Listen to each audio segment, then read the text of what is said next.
Are we dreaming or living in a dream? In the realm of the mind, where reality and fantasy intertwine, where the impossible becomes possible, and the unthinkable tangible. We soar above the mundane, breaking the chains of the ordinary. In the vast expanse of the sky, we find our sanctuary. We are not bound by gravity, nor confined by the horizon. In our dreams, we are free, limitless, unbroken. We paint our dreams with the colors of the sunrise and chase them till the last light of the sunset dies.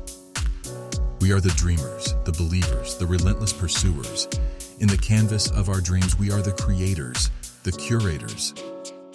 So are we dreaming or living in a dream? Or perhaps we are the dream itself, waiting to be seen.